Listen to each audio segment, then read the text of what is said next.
Felicia From the Michaels, moment my you hear his princess, voice, you has know been entertaining there are audiences problems. with a unique Joey style Coco Diaz has of been rocking provocative humor comedy since the stages for 90s, all right? 15 years. With her You've tongue seen in him in cheek, films and she's been television, exploring but such his topics real as the patois, dynamics as of he's the fond of male-female saying, are the relationships, stories from or his as we call them past here in and the his studio, chaotic dirty views on thoughts, life that will make and this the podcast proliferation a different of the beast. sensual Raw feminist. pain and She's a little passion is how I firecracker really rolled up, and that's why I describe love this her, and that's why you're going to love New listening. So Jersey tune in, all right? animal. I need for you to get ready. I cannot believe you just said that I am getting up there in age. No. I'm getting up there in age, and I know that I need my 2 hours a day to get my head together. I had to get up at 6 to get over here to come by you. Oh my God, Joey. When I get by hours, you need time for yourself. People don't give fucking time to themselves. Oh no, that's They give true. time That's to true. everybody the fuck else. And you're not one of those people. I'm really happy about that. Yeah. Well, no, that's true. Look, you know what? I think most people are like that. They don't give time to themselves. Gotta give time to yourself. Fucking life is hard, and I gotta work, and my kids, and the fucking ex, and the dog with the Jesus Christ Almighty, and trying to do comedy, and is my comedy relevant? And I'm hanging out with an ex-gangster in my fancy garage, putting up a fucking podcast Waiting while for my the children fucking- are killing other children on PS3s across the world, and blood and gore, and I'm in here talking about sucking dick and how you stole from the blind. You know what I mean? Like, I don't have time for myself. You know, last night I was talking to somebody, and I was thinking about my open mic days. I don't know if I told you, I used to live in Cliffside Park. So I would start the day at 0, Felicia. 0 in my pocket, like fuck it. Today I'm going for broke. And I would walk over to the A&P. I used to wear a suit because they used to sell cars on 11th Avenue down there by all the Cadillacs and shit in New York City. And I used to wear a suit, and I'd have a briefcase with nothing in it, like this leather pouch that expanded. Mm-hmm. And I would go to the A&P in Fort Lee, and I would, on top of like the aspirin bottles and all that shit, they had the back stock. They would put the back stock in cases, and I would take the cases of Tylenol extra strength pain reliever, and I would take vaginal scratching material, like whatever. Oh yeah, Vagisil. Oh, that's what you would steal, because you said that you would steal high item medical things that you could buy over the counter. And then walk them over the bridge and sell them to Dominican neighborhoods. And I was telling somebody this last night, and the girl turned around and she goes, "Excuse me," and I go, "Are you offended?" And she goes, "No. My father used to buy stuff from people. He had a store on 179th and Broadway, and it was like a fucking full circle. We started talking. I don't know. Now it was 25 years ago. I don't know if it was your father or not. But every day I would walk over and sell this shit just to get like $60 to start my day. And I go, $60. I got enough for a 20 bag of reefer. I got enough for lunch and the trains. And I got, on the way home, I could stop and get a 20 piece of rock. You know. Right. And it's so weird how you wake up and your day is completely different. Like now I wake up and your day's completely different. And when I made that remark to you before, and it has nothing to do with this, is irrelevant, is you have to give time to yourself in this life. You have to be a better friend to yourself. And people don't find the time to do that. I didn't get my life together till I started making time for myself and getting into my own head and taking a walk. Because there's things like, for me, it's as simple as putting earphones on and watching YouTube and smoking a bowl and getting taken away for an hour. Right. And I encourage that in people, because we forget. We spread ourselves out thin in life, and we can't focus on everything. And that's why, you know what? If you got to cancel those 2 weeks, Felicia, cancel them if it gives you more time, 20% more with your kids and 20% more with your graphic novel. Do you follow what I'm saying to you? It's just so weird that you have to see what works for you. You got to pick your own fucking battles. Because we don't punch a clock, but I'm fucking always busy. I don't punch a clock, and neither do you. But we're always. I got a notebook in the morning. I never sit down. I got a notebook every day. I got a big schedule and I got a little notebook. The big schedule is Felicia, karate. I got to write. The little notebook is the specifics. Yeah. I got to go to the post office. I got to send 3 emails. I got to send the fucking bio to some guy that you know. It's always something. It's always something that, and it's things that require 20 minutes and thought. You know, and it's your mind gets fucking tired like everything else. And I forget about at night now, when I get home from doing comedy, I used to get on the computer and then get revved up all over again. No more. I get home now, I play with the cats, I take my shoes off and I watch something on TV, as bad as it is. just to unwind. You know, time to yourself is very important in whatever you're trying to look at, so you can reflect on your fucking day and see what you want to do tomorrow, you know, instead of having everybody else's life in your fucking head. Right. No, you're absolutely right. You're absolutely right. And to the other extreme, you know, I go through periods due to circumstance or whatever where you find yourself kind of being lazy for a week. You know what I mean? If you can do that. Like, haven't you ever gotten vacation time? Well, you've never had a job long enough to earn vacation time.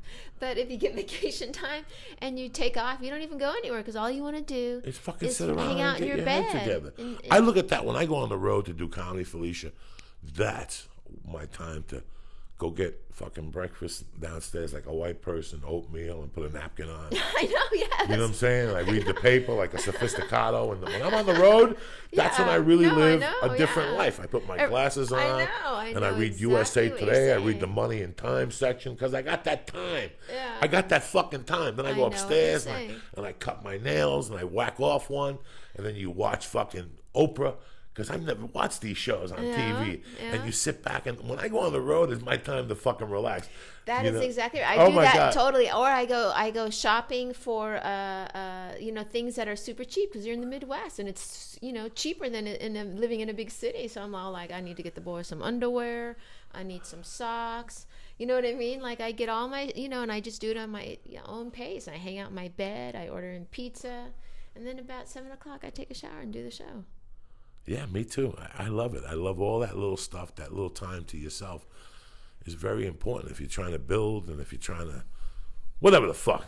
But you know what I was thinking when you were talking about how you bought all those medical supplies? The thought occurred to me, I would never want to buy discounted Vagisil off a street corner. You know what I mean? Like, to me, that just seems like taking the biggest risk on the planet. I'm going to buy something off a street corner that I'm going to put in my vagina to medicate it. You know what I mean? Like, there's just no way. You know, however, I will have sex with strangers without making them wear a condom. So it is my own issue. What was really weird that he only wanted certain things. He wanted aspirins, Vagisil, or the yeast infection stuff. Oh, really? The stuff, little capsules. Aspirin to get rid of the headache, Vagisil to make it not smell bad, and yeast infection for after the damage is done. It's just so fucking crazy. And I used to do that shit. That's what every man needs to have in his back and I was a Vagisil corner salesman. Like, I was. How did you pimp that Vagisil? Nothing. I just walk in. I go, "You guys looking for anything?" And they go, "Yeah." I got some Vagisil. No, I wouldn't go to a corner. You go right into a store. Oh. You go right into a bodega and go, "Hey, how you doing? This is what I'm selling today." They look at it and they go, "We'll give you 15 for that, 18 for that, and 16 for this." See, I thought Boom. you were selling it on the street. Too. No, what kind of fucking man am I setting Vagisil on the street? I wouldn't even be. I couldn't even give it. I couldn't even give it a fucking a good enough whatever. Like a lady would say. So how does this work? I don't know. You put it in your twat. Yeah, I can see if a lady was selling Vagisil on the corner. But a fat guy with a fucking suit on that looks like big pussy at 8 a.m. selling Vagisil, that's never a good sign. By the way, they should have a kiosk in all malls that just sell Vagisil. Psst. You ever go by the kiosk? Hey, you want to put some lotion on your hand? Hey, you want to fucking amazing. buy some discounted medication? You sit here, and it's funny because we were talking before the break about how, you know, people email me all the time, like, "Hey man, you got to tell more stories," or something like that. You know what, man? The beauty about this podcast is that I do read the emails and I do read the comments, and I feed this. We've talked about this before, how we feed this podcast from the emails we get sometimes. And it's funny, about 6 episodes ago, we had a conversation about insecurities. Mm-hmm. And I couldn't believe that the hotter the woman, the more insecurities, you know, like like you look at some woman, you're like, look at that woman, she's got her shit together. Because a woman knows, who's really hot, or a pretty girl knows that this is only a moment in time. I'm going to be able to wield this power, and it means nothing in the end. But that's why. Well, you're looking at it now. Yeah, you didn't look at it like that when you were 22. And no, but that's how I understand now. But you were still, at 22, you were still very insecure, thinking about it now. Absolutely. Oh, at 22? Absolutely. The younger you are, you know. Because I knew. This was just a lucky throw of the dice that my eyes lined up properly and I knew the right person to get my hair cut. You know. It's amazing how a couple of weeks ago I was in Vegas. And after the show, we went up to a room, and there was all these comedians up there, you know, and all these friends of comics, and we were all talking. And at one point, I looked at all these guys in the room, and Joe was in the room, and Brian and Ari, and I looked at all these guys in the room, and I'm like, you know what? I have nothing in common except for one guy in here, which is Ari, and I felt so fucking shitty. So what did I start doing? We started telling stories or something. We started talking about blow, and we all started laughing. Everything made the moment okay. But for that 5 minutes, I felt so fucking insecure because these weren't my type of people. But they are my type of people. My insecurities call for that. If you don't say nothing to me, in the back of my head, that means you don't like me. So I'm not going to like you, you know. I'm one of those guys. And it's a bad insecurity to have because... Absolutely. And I got this email from a lady that said that, you know, when she was 14, when most people were going to the prom or whatever, she was stealing her mom's car to go do meth. And then when she was 17, she ran away from home and got pregnant up in Seattle. And when she was 21 or something, well, most girls are doing this, she was pregnant again and had a 3-year-old that she was raising as a single mom because the guy had gone away. And she thought about her life and her parents, how the parents had lost their house when she was growing up, and now, you know, they got divorced and she was split between whatever, and that she's never felt comfortable under her skin. It's amazing that she listened to the podcast and she heard us talking about that, and she just broke down and cried because she couldn't believe that somebody could relate to it. And she specifically said that with her life now, that she's married a wonderful man, that he's doing well financially. And I don't know exactly where she lives or whatever, but she was saying like she'd go to these high society parties in her neighborhood and she'd relate to the staff instead of the people at the party. Mm-hmm. She'd want to, and her insecurities would always drive her. Like she couldn't even tell her husband the truth now of what her past was, of what kind of life she lived. And she felt, even as an old, you know, she's 40 now. And she's like, you know, I feel that whenever I'm in the room with these people or I'm around these people, that they know my secret, you know, that she goes to work at this place and that people talk about, you know, their proms and how they were accepted to MIT. And she's like, at 17, I was on all fours trying to raise a kid and trying to feed, you know. Right. And it's amazing how that stuff carries with you throughout your life. Like it's in the back of your mind every day. Absolutely. You know, and for some people, they put it away and they live their lives. For some other people, it's a reminder. Right. For someone like me, it's a reminder. I like to remind myself, man. I love to remind myself about sleeping in a car on Sunset, you know, and my apartment getting towed. You know, I love to remind myself of those stories just to keep me in perspective, you know. Yeah. Well, I can totally understand what you're saying and what she wrote in the email, because I remember when I was 19 years old and stripping, and I specifically remember this. I was at a Sears and I was buying shirts, and the older lady was ringing me up at the register, and I was handing her cash that I had gotten while stripping.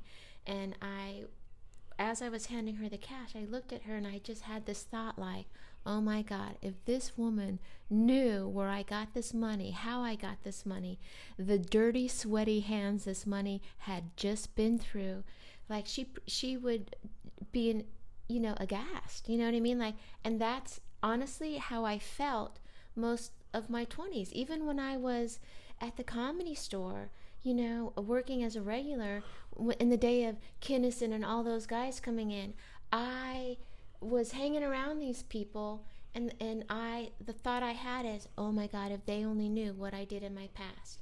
And then I got married and to a reputable person to a point, and you know, in the business world, and in show business, and I carried that around when we were at Hollywood parties, when you know, with the people that, oh my God, if they only knew that this was my, like, that's all I obsessed about. And then you get to this point in life, and I felt that way when my kids first went to their school, of all the parents who were successful and together. And then when I got separated and all the horse shit that went down with that, and I thought to myself, and I had spoken about this in that podcast that you're referencing, about how I realized at that point, because I thought, oh, look at these uptight women, the doctor's wife, the, you know, actor's wife who's on a miniseries, and, you know, like they, you know, and they don't, I think they think my kids are tainted now. You walk around with this whole bullshit in your head. And then last week, I was sitting at a baseball game with my youngest son, and I don't know what got into me, but I just turned to a mom that I had known a little bit. We weren't great friends or anything. And I just said, hey, I'm working the Improv Wednesday night. Do you want to go? I can get you in for free. She turns to 10 other moms and says, let's all go see Felicia at the Improv Wednesday night. And then I was like, all right. And then I walked away thinking, oh, fuck. I better not do all those jokes about the moms that go to my kids' school. Like, fuck that. But then, listen to this. Then I go to the Improv. They come. They're like, come have dinner with us. They showed up. They're like, come have dinner with us. But I had to go to a meeting and stuff. But they came in, and I was doing my set. And I got to the part about my divorce the first time. And it's kind of a funny joke about divorce. And I'm referencing a little bit of what went down in the divorce. And everyone laughed, but they cheered for me from the side, like, yeah, you know what I mean? And so like when things like that happen, because I had another experience a couple of weeks ago in the podcast that we had talked about a mom that had befriended me, but I had all this stuff that I was projecting on everybody through this filter of I danced naked for 2 years of my life. You know what I mean? I did horrific shit for 2 years, and I did other, you know what I mean? Or that my comedy act is pure filth. I thought there was going to be all this judgment, and there wasn't. And there wasn't. And as far as, I know when I was married, I never brought it up. My husband knew, but I never brought up the details. And I'm kind of in the thought of, if you don't feel safe enough to share it with your husband, who says you got to fucking share it? If you got your shit together, if you don't have a fucking warrant for your arrest, I don't think shut the fuck up. I don't think you should hide it. I don't think if he asks you pointedly, in 1989, did you strip and open up your left labia so that you could get that extra $5 at the table dance? You know what I mean? You don't need to tell him that. But if he asks you that, you might want to fess up to it if he gets that. Well, if somebody asks you, they have to expect the fucking answer. That's why I tell people, if you ask your fucking wife or your girlfriend a question, you better be prepared for that fucking answer. Exactly so right. I'll tell you what, don't ask it. Don't ask it, and leave it alone and grow up and move on to the next fucking topic, If either one of you or both of you have been through some shit and you have a good life and things are going well, don't lie about it. But you know what? You fucking got your shit together. You succeeded. This is success. If there's people you would like to share it with, fine. I don't, you know what I mean? But if there's not, that's okay too. Unless it's that's okay. And it's funny because even if you don't share it or you don't want to share it, your insecurity convinces you that person knows anyway. I know. It's the fucking weirdest thing. Yeah. This was a topic about insecurity that I just read, and it's going to be ongoing on this show because this is part of what this show is about. It's about character. And character beats the fuck out of insecurity all the time. Absolutely. And that's why I tell people, if you're on your way to get your life together, you want to get your life together, before you look at the big picture, in the words of Felicia, before you just focus on the tree, focus on the fucking forest. And you'll see that it goes a lot. I mean, for me, it's worked out. It's worked out because I've accepted it. Some people can't accept that fucking past.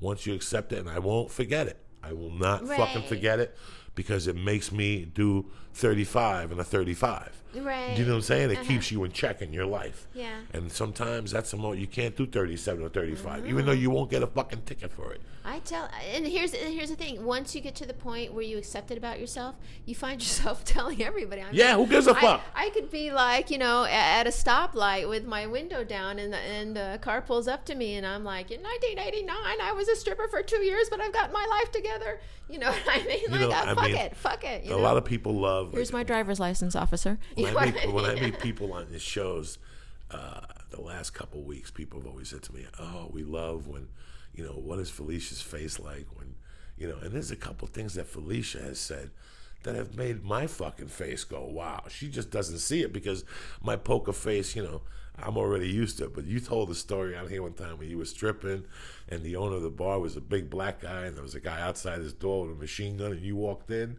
And he was like, "What's up, baby?" And you knew what time it was. You just sucked his dick, and that was it. Most women will take that story and sweep that deep under the fucking carpet. You know what I'm saying? That goes next to fucking, just the worst shit ever. Like, I sucked a dick, but whatever. And that story destroyed me because not a lot of women would say that. I have a lot of respect for women who go, you know what, I did it. I used to date a fucking woman who you knew who was a fucking half an animal. And she lied about everything. And it was like, really? You can't lie about So everything. you went away with a guy for 4 days that you met at the strip club and you didn't fuck him. No, we slept in the same room. Come on. That type of shit is always fucking Why just do this. people lie about Women stupid have this shit like that? Well, he wanted to. No shit. No shit. You think he just took you for your fucking personality to Vegas for fun? I mean, it's always killed me, and it's like, it has to do with anything. I mean, years ago, I went to a guy that was a known fucking fiend, to the point where he'd be on stage and people could see the rocks in his nose. And he was going to work with a friend of mine on the road, and I went up to him as a friend, and I go, listen, man, you don't know me from Adam, but I want you to listen to what I'm saying till you're here, all right? You're about to do something, and you don't want to do that shit with him around. And this guy looked me in the face and said, what shit are you talking about? And I said to him, coke. You know what I'm talking about? He goes, I stopped doing that 6 years ago. I put my hand out, shook his hand. That's the last conversation I had with him. Because I used to go to the same towns he would go to, and we'd get blow from the same dealer. Right. And every dealer would always say, you know that guy? He still owes me $80 from the last time he was here. Well, so you haven't gotten high in 6 fucking years. Yeah. So I can never talk till this day. I still won't talk to this comic because of that situation that day. Because I tried to fucking help him, and he looked at me like, what are you talking about? Really? You're gonna tell me this shit? I know. And I even looked at him and said, you don't know Dave in Houston, and you don't know Chewy in El Paso. Right. And he looked at me like, you know what, that's conversation's over with. There came a point in my life where I couldn't even deal with people anymore. I couldn't deal with those people, and people couldn't take advantage. I was thinking about something today. I grew up with this girl. We both had sex with each other when I was 16 and she was 14. And we remained friends for years, and then we rehooked up, in the Facebook and MySpace era. And we would talk 2 nights a fucking week. 2 nights a fucking week. We'd talk on the phone. Mm-hmm. On the way back, she came out to visit her boyfriend, and we went to lunch at El Compadre. And before I was going to go home, we would talk on the phone, and this is the weirdest thing. Like in February, her dad passed, like in November, and I noticed every time she called me, she'd be a little on the hammered side, but she was my buddy. I know what she's going through. She was living with her dad, but, she's one of these people that always, well, I had to come back here to take care of my dad. You got a DUI in Florida. You came back, and your dad was sick. You know what I'm saying? Right. But she forgot that I knew this. She got involved in like a fucking terrible accident in Florida, like vehicular manslaughter and shit. Really? One of those type of things. Yeah. So I kept talking to her, and she kept putting this blame on the town where I grew up in. Well, that's fucking North Bergen. They don't do this. And one night I couldn't take it no more, Felicia. And I said, listen, do me a favor. If you're going to talk to me the right fucking way. I'm sick and tired of you blaming this and blaming that and blaming this. And this bitch took it so seriously. We have not talked. Wow. I mean, I even went to my Facebook the other day to see why I haven't heard from her. See, she blocked me. Oh, really? Because I didn't say nothing bad to her. I didn't call her a cunt or nothing like that. All I said to her was like, listen, man, again, don't blame the fucking tree. Look at the forest, okay? Yeah. Don't fucking just say this tree got me here. Because she kept telling me how she wants to come to L.A., and she kept making me put these weekends on hold. Like, are you working the weekend of the 14th or 15th? Could you cancel it? Because I'm going to be moving out there. I need help. So I almost canceled Arizona the first time. She's like, and then I don't hear from her for a week. And finally I go, listen, man, I'm sick and tired of your fucking stories. Just because some guy said you could live in this house rent-free, and now you didn't hear from him. You sucked his dick, and now you don't hear from him. So now you're putting this on me. And I just went off one night because I couldn't take those stories. No, I know. And I told her the truth. I said, instead of putting this down, instead of telling people that you moved here to take care of your father, tell me the story that you got involved in a homicide and then your father got fucking sick. This bitch left, I don't listen to my messages. Like a week later, I was listening to my messages one day. She left me a message, lose my number, and I just stopped calling. And yesterday I said to myself, wow, I can't believe that she just disappeared out of my life over me telling her the truth. I bet every listener, now that you've said that, knows somebody in their life exactly like that. Like, I have a friend who went through a divorce. things are very bad right now, and all she does is obsess about it. And it's like, you know, maybe that's part of her process, but it's like, if I say to her, you know what, let's do this, this, and this, I'll lend you this, this, and this, let's get you a lawyer, let's do this. And then she's like, well, you don't understand, and he's and he controls everything. And it's like, then shut the fuck up. Then shut the fuck up. If you don't want to do this, shut the fuck up. I'm saying to you, I will lend you this. I will find you a lawyer. I will, we will walk down there together. Then let's be proactive. Well, then I'll owe money to the lawyers, dude. What the fuck? You owe money all over town. Who gives a fuck? What's the difference at this point? Fix it. There's no debtor's prison. All you can do is be sincere and make an effort, and that's all you can fucking do in this life. Yeah. Let's take a breather. You got it. We'll be back. You know, you want to talk about perspective in life and expectations. One of the first bands I really, really, really got into was Aerosmith. One of the first bands that drove me. I mean, Sabbath drove me crazy. Led Zeppelin pushed the fucking envelope. But there was something about Aerosmith that was amazing. You know, when I first heard, I think it was Rocks. Rocks is a fucking masterpiece. It's an album cover with 5 huge diamonds on it. And it's the peak of Aerosmith. If you know anything about Aerosmith, it's the fucking peak of Aerosmith. Then I got into Get Your Wings, which is a fucking monster. It's got Train Kept It Rolling, Seasons of Wither. Then you get into the first album. And then it was Toys in the Attic and Kings and Queens and all that stuff. But it's funny, one of the first concerts I went to see was Ted Nugent, Poco, and opening up for Aerosmith. And I went fired the fuck up.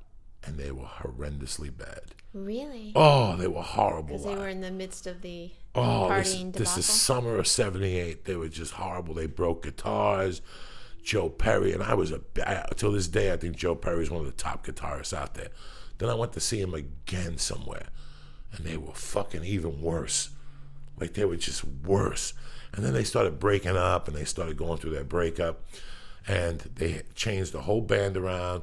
They replaced Joe Perry, and somebody else had left, and they had 2 original band members and Steven Tyler. And it was like April of '81. They were touring Night of the Ruts, which is a commercially garbage album. It's got like 2 good songs on it. And he was so fucked up. It was a hot, hot, hot night in Jersey. Real humid, muggy. Right. Oh, that's, yeah. And I get there, and I'm standing next to this kid, Bobby Naca. He's one of the Naca brothers. And let's say this place seated 600 people, 400 of them were from my hometown. You know, so we were at home, really. And there was a chick in front of me with a halter top on. But then I got to be 16, 17. And I already know this. Go ahead. There's a chick in front of me with a halter top on. And Tommy Naca is smoking a cigarette, but he's nodding on heroin. And every time he would nod, I'd push him into the girl with the cigarette, and he'd burn the girl's back. Oh, no. All right. You fucking dummy. I'm sorry, lady. You know, shit happens because we were standing. Oh, my And he would light another cigarette, and he would nod, and I'd push him into the fucking broad, and he'd burn her again. What are you, a fucking asshole? And then they'd switch with the other girl, and he'd nod again. I'd push him into that fucking girl. So now, you know, he's my buddy. You know, he's not really he's your buddy. He's not really my Goomba, but I know him from town. I grew up with his brothers and shit. So I kind of drag him with me. And as the show starts, Aerosmith comes out, and they're just horrendously bad. It's just that the tuning is off on the guitars, and Steven Tyler is fucking lit. I mean, lit that he didn't know where the fuck he was. Really? Lit high. And sounding terrible and looking skinny. And he had black pants on. And in those days, there weren't tight jeans, but they were tight on him. And he was skinny. And his face was a mess. And he was just high. And he was incoherent talking to the audience. And if you know anything about Steven Tyler, he puts fucking scarves on his microphones. So at one point in the concert, somebody threw a joint up to him. A joint. And he looked at the floor half fucked up, and he picked it up and he sparked it, and he took 2 hits of it, and he like looked at it and he flung it back into the audience like in a mischievous way, like he just flung it at the audience instead of like giving it to somebody. He flung it and it burned somebody. Like, people were like, what the fuck? So here's Steven Tyler up there trying to sing, And he tries to he picks up his microphone and he sings and he puts the microphone out so people could sing with him. And my buddy Mike Ascalise grabs one of the scarves. And now Tyler pulls it towards him. Mike Ascalise pulls it towards him. Tyler pulls it towards him. Now this is going on from the stage. And I'm 2 feet from him, not to mention I still got the junkie next to me who's still burning people. By this point, at one point in the concert, he just hit the floor completely and people just stepped on him. Like, this is how bad this concert was. People just got on top of him because it was like, fuck it, enough is enough. Thank God you passed out. The whole line in front of you got a burnt back. Everybody had a little burn on their fucking back. He burnt everybody at this concert. Well, because you were shoving him into people. That's how you do it. So, this is going on. Him and Mike, this goes on for 30 seconds. Finally, Steven Tyler takes the fucking microphone, throws the whole stand at the audience, and jumps into the fucking audience. Now, he's been high all night. He sucks. This is Jersey, bitch. You gotta bring it. This is the soap factory in, like, I forget, Leonia, New Jersey. It was like this old factory that they converted into. You had to bring your A game to this place. Well, guess what? As he jumps into the audience to, like, fight whoever, people start punching him in the fucking face. Oh, really? He's levitated on the audience. His feet aren't even on the ground. And people are punching him in the fucking face. People are punching him in the stomach. Now the security can't figure out how to get Steven fucking Tyler up. How the fuck to get Steven Tyler up? So they have to reach out into the audience and grab him and pull him in by his legs. Now the whole time people are punching him in the fucking face and in the stomach. This is the real Jersey Shore. People always come up to me like, why don't you watch the Jersey Shore? Because, bitch, I lived it. People are punching this motherfucker in the face. Finally, they get Steven Tyler by the back of the fucking collar and they pull him up off the stage, onto the stage. Steven Tyler looks up. He's got bruises on his face. He looks, he takes off, and that's the end of the fucking show. Now, do you think at that moment when he went back to the dressing room, when he was sitting there with ice on his fucking face and thinking about his next fix, that he was thinking about being on American Idol 20 years? I know. Do you know what I'm saying? I mean, Right. Is that the weirdest thing ever? Do you really think that he knew 20 years ago that he was going to be on American Idol? Giving people, and he's amazing on it. Yeah. He's just, I don't even watch American Idol, but I hear my wife and people tidbits. The first week alone, Aerosmith sold 6 million albums when he was in American Idol because he opened up a fucking plethora. I mean, people do not know about it. And yeah, I'm sure they bought Love on an Elevator and all that latest shit.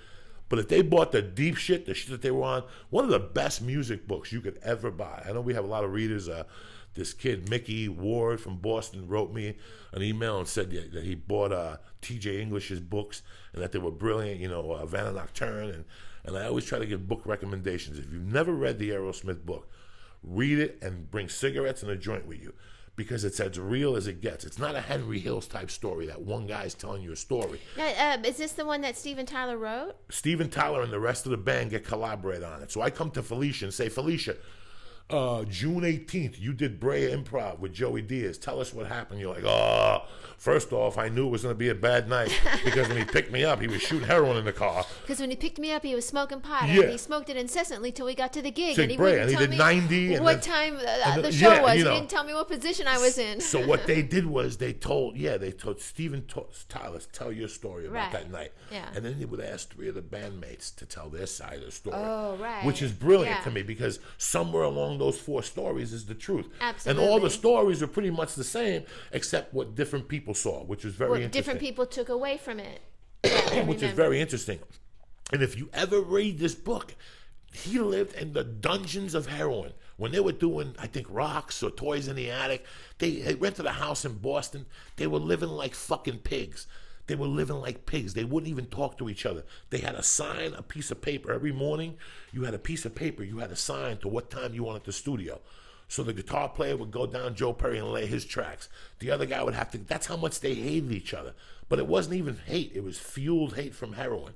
It was hate that, he has a girlfriend and he don't. She comes on the road with us. She's a whore. I mean, if you listen to anything about, they didn't even know that Liz Tyler was his daughter.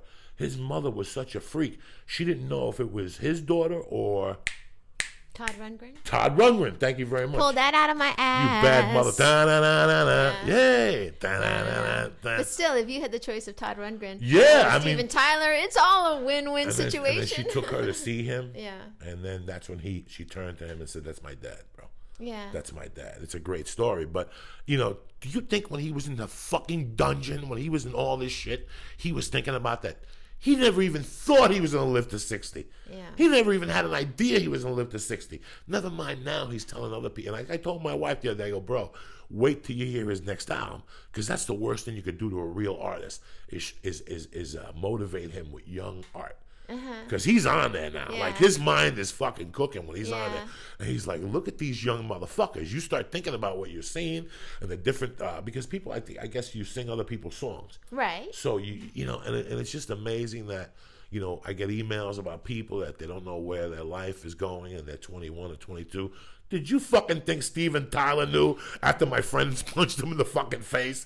You know, I sat there the other night, I'm like, I wish America knows this, where this guy was. Yeah. This is a real success story right in front of your fucking face. Absolutely, Yeah, yeah. Jennifer Lopez shook her ass on In Living Color, and Randy Jackson, I don't know what the fuck he did, but this guy, this guy is the real fucking deal. This is a guy who's lived through 3 decades of rock music, Yeah. you know, has seen, and I really want our listeners or viewers or whatever you call them to really take a look at this guy, because we always look for somebody for motivation or to really inspire us, and I never looked at him for inspiration in that way. But just walking through the living room and seeing my wife watch him and I watch them, it's like, wow, did you think that motherfucker knew this when he was shooting heroin, where his life was going to fucking take him? Don't know. That's why in your heart, all you can do is believe and be optimistic and just keep waking up and being as nice as you live your can. fucking life without putting so much shit on it. And You don't know talk what I mean? about being positive, because you talk about being positive, then you ain't really fucking positive. Just live your life a certain way. Be positive. Fuck it. And it's, I really applaud them, and I think Beauty and the Beast should really fucking applaud them, just because that's the people we look at. Absolutely. This motherfucker, you know, and when we're 21, we don't know. You know, I get a lot of emails, hi, I'm 22 in your podcast, so I'm 21. And I try to put my head where they're at when they're 21 and 22. And Jesus Christ, is it fucking scary to be 21 and 22, to think of where your life is going or where you want it to be or what you want to be. And you know what? Just fucking keep believing. And it just kind of happens to you. You know what I mean? Like even though I was doing the stripping and I drove to LA because I wanted to be a comedian, but I didn't know what this was going to lead into. To me at the time, I was just like, I'm going to try the comedy and I'll do the stripping, but I should really get a fucking job. You know what I mean? Like, I didn't look what happened if you just, you know, wake up every day and live your fucking life with. And I'm not even talking about being a millionaire and being on Yo MTV Cribs. I'm talking about the last result is happiness. And I'll tell you, like I said, I don't really watch the show, but when I look at him, I can tell in his face he's very happy because he's where he wants to be, working with music. Little did he know this was the avenue. Somebody wrote an email to me the other day, and they said that they got an acceptance into a school for music, but the parents couldn't afford it, so they got a job doing data entry. And I said, between you and I, in this situation in your life, you have to think outside the box. Keep your day job, keep your dream alive, but also at the same time, do something in that field.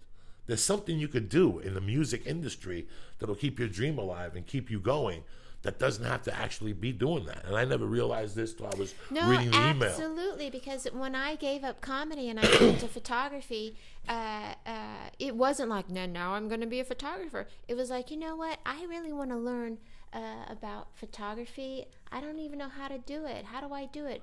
Well, I'm going to look around me. Anyone that has any connection to photography, or if there's any kind of class, or even a place where other photographers hang out, or, you know what I mean? I'm just going to go and buy myself a drink and sit there. You know, sometimes it's that simple. If you are having a dream, the simplest thing sometimes you can do is get your ass out of the chair, open the front door, and for 2 hours go at least sit where other people have the same idea. You know what I mean? Something, like, just to live. It doesn't have to be this grandiose, huge thing, because if you just devote a little bit of time for yourself, and by the way, that's going back to devoting time to yourself. If you just go do it 2 to 5 hours a week, I'm telling you, the next week you'll do it 5 to 10 hours a week. And if you did that for 3 months, something will happen. And it doesn't have to be the same thing every time, but something for yourself. That's a beautiful thing. And now for our word from our sponsors. First off, Skin Industries. Skin Industries. For all your athletic apparel needs, go to skinindustries.com and take a look at what they got. They also have a couple shirts left, a couple limited edition Beauty and the Beast shirts left. I have to send some out next week to some people. Remind me, Felicia, that's something I have to do. You got to do that, dude, yeah. I keep booking. Forget. Let's give a shout out to Adam and Eve. Yes, thank you, Adam and Eve. If you want to get some sexual toys, just go to the Adam and Eve website and put Felicia in the promotional box, and you will get 50% off and free shipping. By the way, you could put, like my left heel is numb, and you would still get the 50%. But why not put my name? And I want to give a shout out to whoever's looking for a shout out. A lot of people on the comment page are always at war over fucking shout outs. I didn't get a shout out, and I befriended Felicia, blah, blah, blah. And I'm trying real hard, but I forget sometimes people. And you got to remember when you come here sometimes, I do make mental notes to give you a shout out. And on the way over here, something happens and we get in conversation. Look at the one guy with the dental company the other day in Rochester. He came up to me during the show. And he said, give me a shout out. And I got confused in the show for 50 minutes. And I got here on the podcast and remember and gave him a shout out. So bear with us, bitches. We love all you motherfuckers. Yes. We really do. I really do. Last night when I was answering emails, I was thinking to myself, in another life, I wouldn't answer the email to none of these cocksuckers. But you guys, the emails are so fucking good. And now, like I told you, there's nothing like being with people of your self-mind. What's people say? Being with your peers or whatever. Yeah, that are like-minded. Like-minded. It's so weird because now I'm getting emails and we're all like-minded because people are sending emails that had problems, are ballsy enough to write about their situation or what happened to me. And then I get fucking amazed reading some of these emails. I really do. And like I said, keep them coming. Beauty and the Beast, what is it? Beauty and the Beast podcast at gmail.com. You can also email us directly through the website, or you could leave a comment. And I'm sorry I forgot the gentleman's name who wanted a shout out, but you know who I am. You were on the comment board right after Mike from the UK or something. But here's your shout out, anonymous dude. I bet you're a fine hunk of a man. Please don't be angry with us. We're just trying to get by day by day. And where's my man Nicholas from the UK? I'm going to give you another shout out. That's who it was not. Because everybody's beating the fuck out of Nicholas now. They're telling him to go fuck himself and this and that. And Nicholas is hard at home with a huge stick. Then he has his hand on it like, everybody's talking about me. Everybody's talking about me. Squirt, squirt. So I'm working on Spider-Man 2. And I get on the set, and it's a train scene, so we're always in the train. I was such a big guy that Sam Raimi used to say, Joe, I can't have you in here. Just go to your room, dog. You make me nervous. Just go to your room. And I would always come in and break his balls. Great guy.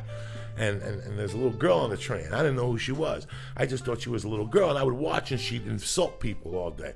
Like, hey, you, shut the fuck up. You don't know what you're talking about. And I would sit there and go, oh, my God, I love this little girl. And how old was she? She had to be 13. 13, 12. Little glasses. And her mother would come and get her. And the mother was attractive. You could see the mother was attractive in her day. She had gained some weight because of the kid or whatever, over the years, but she was very attractive. So this is like Tuesday, Wednesday, Thursday, and Friday we're on the train. Well, then Monday, I get to the set. And I don't know nothing. I'm a spy. It's 2003. I'm fucking broke. And pomegranate juice was hot. It was like $9. And I always would do blow, so I always wanted to clean out my system with pomegranate juice. So here I'm going to the set, Spider-Man 2, where they had pomegranate juice by the gallons. On Fridays at Sony, they give you lobster tails and steaks. And these idiots wouldn't eat the steak or the lobster tail. I'd eat 19 lobster tails on a Friday because I was on that set for a long time, for 3 weeks. So it just so happened that Monday I go on to get juice and whatever the fuck I'm doing. There's some guy sitting next to me, and he goes, hey, man, what's up? And he goes, so you're the Joey Diaz that my daughter keeps coming home and talking about. And I'm like, who's your daughter? And he goes, the girl on the train, the little one. And he goes, well, what's the deal? Now, he's not mad. He's just talking to me. He goes, what's the deal? He goes, let me give you some background on my daughter. She hates fucking everybody. But she didn't shut her fucking mouth up about you all weekend. Joey this and Joey that. What's going on with you and my daughter? I go, nothing, man. We're on the train. We're goofing, Okay, end the conversation. She comes up to me. I call her Ma, the mother. Now, by this point, I'm calling her Ma. I don't know who this fucking guy is. Right. I have no idea. Day 2, I go in again, and he's like, hey, what's up? Hey, what's up? So what I would do is, this movie had so many people working on it that they would put you in apartments on the Sony lot. A lot of people don't know. all the way at the end, they have apartments from the 50s and 40s Yeah. where they had movie stars in there. You have to go and watch it. I don't know if you've ever seen those. So my room was in there, color TV, not a plasma, color TV, couch, a little bed, little refrigerator with water and sodas, and a phone. I could use long distance calls. I didn't have a cell phone, and I had a pager. Yeah. So I would get there in the morning, there'd be nobody there, 6 a.m. calls, and I'd roll a joint and smoke it. I never told you about this, Felicia. No. I'd smoke this huge fucking joint, put it out, and before anybody could come into the thing, I run to the Sony lot and get in the train and tell Sam Raimi, can I talk to you for a second? Somebody keeps smoking pot in my fucking room. And I can't take it. And he would look at me like, Joey, that's the oldest fucking trick in the book. Right. Like I would say it wasn't me. So I'd smoke and then run over there because you can't smoke on the lot. There's cameras everywhere. Right. So we'd have to smoke in the fucking building. So I'd smoke and then I'd run over there and go, Raimi, what the fuck? Somebody keeps smoking in my thing. I'm not coming back on this movie, so help me God. I'll call SAG. The whole time I'm giggling. Right. I'll call fucking SAG. I want the rep down here. Right. I don't do drugs. And he's like, Joey, get the fuck out of here. So finally, like the That's fourth day, the guy comes in, the guy I didn't know, with the daughter, and says, how you doing, man? He goes, hey, there's a word on the street that people smoke pot in your room and leave. And he winks at me, so I'm like, oh, this motherfucker's so cool. So I'm to walk over, I go, hey, what's going on? Joey Diaz. He goes, I know who you are. I'm Papa Dykstra. So we go, we smoke, and he leaves. I go back and I go, who's this guy Dykstra? And they're like, bro, that motherfucker won an Oscar for Star Wars. When people shoot movies and they need art direction and shit, Right. that's the motherfucker they call. Awesome, He goes all awesome. over the world. He's a millionaire. He's Len Dykstra's cousin, the baseball player. He lives in Yeah. Calabasas and Malibu.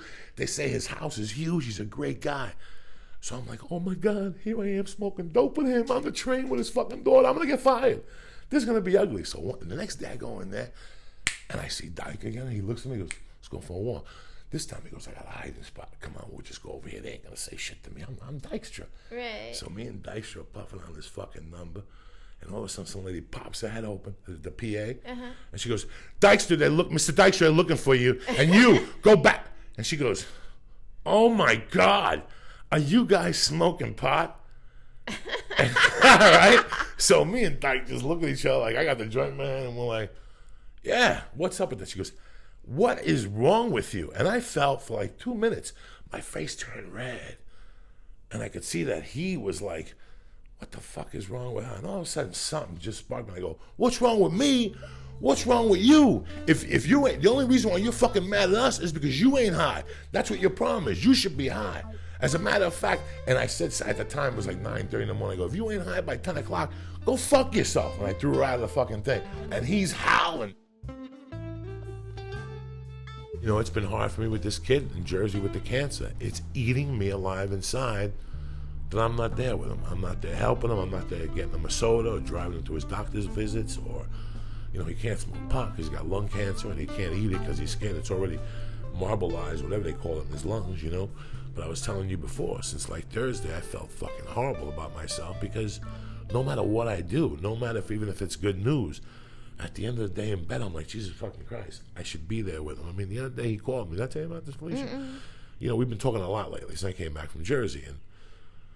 And he called 2 weeks ago and he goes, hey, are you going to come after Philly? And I said, no, because I got to go back for this audition. He goes, well, go back and knock him dead. I'm your good luck charm, you know. And I came back, and then like Wednesday, he called me. He said that he got off the pain pills for his leg. And I didn't tell you about this. And he was having a hard time and stuff. So I told him, I said, you know, Burks, you got to get the fuck up. You know, I had to be a little harsh with him. He'll get the fuck up, guy. And that morning was the weirdest thing because it was 4:20. And for some reason, I was listening to Black Sabbath that morning. At 6 in the morning, my wife was like, what the fuck are you listening to? I got Bloody Sabbath on. I got Sweet Leaf on. I got fucking Sabotage on. And I was just a new fucking man. I was just a new fucking man listening to that shit. And I dropped my wife off at 8:15. As I'm driving back, he calls. And I pull up to my house, and I'm talking to him, blah, blah, blah, blah. And all of a sudden, he's telling me about his day. And I'm thinking about my shit day, and I'm thinking about his day, and I'm thinking about his cancer. And he's telling me how, you know, he's having a hard time getting out of the house, that he has a phobia, that he's going to fall down. And he's so proud of himself that he doesn't even want nobody to know about the cancer, you know, like he's so fucking proud. So I could hear something in his voice, and I go, Burks, you got to fucking snap out of it today, dog. He goes, well, what do you expect me to do? He goes, go outside, there's no sun out. And I go, you don't need the fucking sun. I go, this is what you need, bitch. And you need to go in there right now and put on fucking Black Sabbath. You understand me? On the fucking computer. And he goes, well, what am I going to fucking put on? I don't even know. And I started singing Sweet Leaf to him. And by the third verse, you know, it was the weirdest thing because I could hear he started perking up. Listening to me singing. When I first met you, I didn't realize. I'm no fucking Ozzy Osbourne, so don't look at me that way, Felicia. I can't forget you. Da-da-da-da. And then I sang Sabbath Bloody Sabbath to him. And in the middle of Sabbath Bloody Sabbath, he started laughing. And I could hear that he was laughing a little bit. And I couldn't believe that by me singing him that song, I made his fucking day. I'm the worst singer in the world. But it just proved to me that, man, sometimes it's not about money. It's not about hugs. I fucking made this guy's day on the fucking phone, you know? And he made my day because I made his day. So my day was complete, you know what I'm saying? So, I don't know. I'm going through something right now that I wish I was in Jersey with him every day, at least in the mornings, just to make him a sandwich and break his balls, because that's what he needs, Felicia. He doesn't need no fucking help. He wouldn't even take help. He just needs for me to call him a Nazi cocksucker, and that you Germans are all a bunch of pukes. You know, because I always break his balls. You know what I'm saying? Like, that's what happened 420. That's how I really got him laughing. He goes, so it's 420 and it's Hitler's birthday. Isn't that fucked up? What? 420 is Hitler's birthday? Yeah, so last Wednesday, not only was it National Weed Day, but it's also Hitler's birthday. So, and we were laughing on the phone. You know, he's one of the first German guys I met that I really fucking, I mean, he's the baddest motherfucker I've known in my life, you know, but it's just so weird how lately that's just gave me a little bit of pleasure, just singing him that song on the fucking radio or on the phone, you know, so. That is a great story. I gotta get out of here before I start crying and shit. What do you mean, star? You've been bawling for the last 5 minutes quietly. That's the only thing Joey does quietly is cry. I fucking miss him, man. I miss him. I miss all my buddies. I got another buddy who lost his wife. This guy was the one who taught me everything about fucking comedy. He's the one who just, and now I talked to him yesterday. You know, he's quitting his job, and every time I talk to him, we giggle, and in the middle of conversation, he goes, Coco, I miss my wife. Oh, God damn. So if you have somebody who's sick or you have somebody who's down, you know, when we were starting to tell the story about people with problems, I didn't want people to think that we were just being narcissistic or mean or nothing. No, it's a. I want to break it down for people that there's some people who just keep coming over your house and wearing you down, and by wearing you down with their problems, it sinks into your energy, and now you're not taking care of what you have to take care of. Yeah. But there's other people who genuinely need your help. Absolutely. And sometimes it's not about money or some bullshit story or a hug. It's just about maybe telling them a fucking funny story or calling them a cocksucker. But that's the thing. That's the whole. No matter what your situation is with your friends, it's as you get older, you learn every day more about being a good friend, and you know, like I still fucking learn. Like even when I'm all pissy at my friend, like Jesus, snap out of it. You know, I learn. Like, you know what? My thing is I need to be more compassionate. You know, I feel like I need to be more fucking compassionate. You're the sweetheart of hearts. No, with the fucking party you threw yesterday, you really made people's day. That's compassion. But it's all about, you know, and also it's just about friendship, and your friendship grows, and you just want to try to be the best friend you can be, but you also gotta hold your own ground too. You know, it's funny because my mom used to tell me I live and die for your friends, and I've always believed that, man. I've always fucking believed that, and I love when I just love different. I love when I can help somebody. I really love when I can fucking help somebody and make somebody's day, you know, in the obscurest way. Not by giving them money or something stupid, just in the obscurest way. It means so much to me. So if you could do that for somebody else, please. I made my kids' day, and I was at Jamba Juice the other day, and we were ordering smoothies, and my youngest son had pistachios, and I was in a hurry, and there was a cute little girl behind the counter, and I'm like, you know, son, show the young lady your nuts. And like the whole Jamba Juice, because I was kind of scolding, like, son, come on, show the young lady your nuts. The whole Jamba Juice bros, everyone looked at me. And my kids are never going to forget it. You know, they've been busting my balls ever since. When they're 20 at graduation. Son, show the nuts. And the girl just laughed. But you know what? It made her day, because she was like trying to be all serious in the Jamba Juice, and she laughed so hard. Fuck them pale motherfuckers at Jamba Juice. I love Jamba Juice. I love Jamba Juice too, but they got a lot of sugar. Anyway. We love you. I love you, Felicia. Thank you very much for making my Easter a great Easter and opening your home I'm glad to a lot of people, and everybody was having a fucking great time. We did have a good time. We did. I love you. Have a great week to all you cocksuckers out there. Email us with anything you want to talk about or any shout outs, and we'll try to accommodate you the best we can. Yes, and Joey is now going to put his head on my bosom, and I'm going to wipe his tears away No, and pet okay. it. I just had to get that out because it's I been would do bothering that for me. you, though, Joey. Oh, I know. It's been bothering me from the other day. Okay. I love you guys. Bye. Stay black.